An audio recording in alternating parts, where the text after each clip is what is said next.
Hello दोस्तों, आज आप लोगों के लिए ले आया हूँ एक नया वीडियो। आज का वीडियो है गंगा नदी के बारे में, जो हिंदू धर्म में सबसे पवित्र और प्राचीन नदी माना जाता है। तो चलिए वीडियो शुरू करने से पहले जो इस चैनल में नया है तो चैनल को सब्सक्राइब कर दीजिए, लाइक करिए, शेयर कमेंट करिए, ताकि आप लोगों के लिए और भी अच्छा वीडियो ला सकूँ। तो चलिए वीडियो शुरू करते हैं।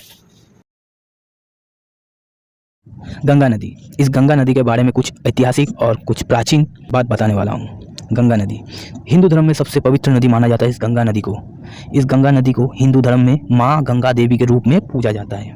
ये नदी बहुत ऐतिहासिक और महत्वपूर्ण है, जो बहुत प्राचीन साम्राज्य से और उनके राजधानी के लिए बहुत खास मानी जाती है। जैसे प्राचीन जमाने में पाटलिपुत्र, कनौज, काशी, इलाहाबाद, मुंगेर, नवद्वीप, कलकत्ता प्राचीन राज्य की राजधानी था। ये गंगा नदी के किनारे ही था और गंगा नदी के किनारे राजधानी राजा द्वारा बनाया हुआ। ये गंगा नदी भारत और बांग्लादेश तक फैला हुआ है। इस नदी को भारत की प्रजातंत्र के अनुसार राष्ट्रीय नदी माना गया। इसका विस्तार 2704 किलोमीटर है। गंगा जहाँ से उत्पत्ति होती है उसकी ऊंचाई 3892 मीटर। उत्पत्ति उत्तराखंड राज्यों के पश्चिम हिमालय में स्थित गंगोत्री हिमनद नामक स्थान से होके ये दक्षिण पूर्व बंगाल का सुंदरवन होके बंगाल की खाड़ी में जाके बंगोपसागर से मिलती है।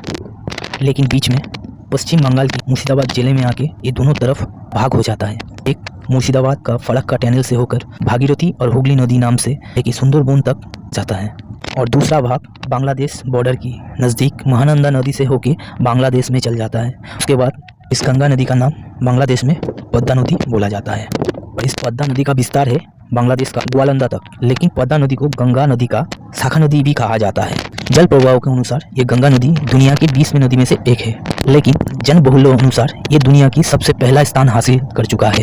और गंगा नदी भारत और बांग्लादेश दोनों देश का ही राष्ट्रीय नदी है। चलिए अब गंगा नदी के कुछ उपनदी के बारे में जान लेते हैं।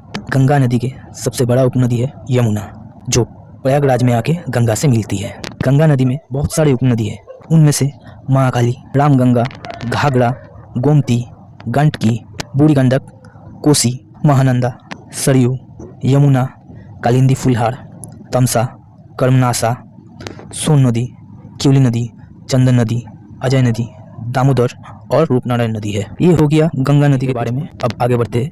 कौन कौन से राज्य होके कौन कौन से शहर से होके गुजरे हैं। तो पहले आपको कुछ जानकारी दे देते हैं। गंगोत्री से गंगा नदी नहीं हुआ है। उत्तराखंड में स्थित देवप्रयाग जो अलकनंदा आके भागीरथी से मिलता है, वहीं से गंगा का उत्पत्ति होता है। क्योंकि 4 नदी आके अलकनंदा से मिलता है, वो है मंदाकिनी, नंदाकिनी, पिंडर और धौलीगंगा। देवप्रयाग से गंगा नदी का गंगा नाम मिलता है। वो उत्तराखंड के ऋषिकेश, हरिद्वार से उत्तर प्रदेश में फतेहगढ़, बिजनौर, कनौज, बिथुर, कासगंज, कानपुर, प्रयागराज, बीजापुर, वाराणसी, हाजीपुर, फर्रुखाबाद, नवोरा होके बिहार में प्रवेश कर जाता है। बिहार में भागलपुर, पटना, हाजीपुर, कातिहार, मुंगेर तक। उसके बाद और पश्चिम बंगाल में मुर्शिदाबाद होके गंगा दोनों तरफ बह जाता है। मुर्शिदाबाद, पलाशी, नवद्वीप, शांतिपुर, कलकत्ता, बड़ानगर, हावड़ा, उलवेरिया, डायमंड हार्बर, बैरकपुर, बौज, हल्दिया तक जाने के बाद वो छोटा छोटा द्वीप समूह में भाग हो जाता है, जिसको बौद्वीप कहा जाता है, जो बंगाल की खाड़ी में जाके मिलता है। अब बांग्लादेश में राजशाही, पबना, इसरदी होके ढाका में पहुंच जाता है। ढाका में नारायणगंज, गाजीपुर, मुंशीगंज, फरीदपुर से होके चट्टग्राम में प्रवेश करता है। वहाँ चांदपुर, नोआखली होके बड़ीसाल में और बड़ीसाल की भोला नामक एक ही जगह में होके वो मिल जाता है बंगोपसागर में। दोस्तों, अगर ये वीडियो आपको अच्छा लगा है तो प्लीज़ सब्सक्राइब करना।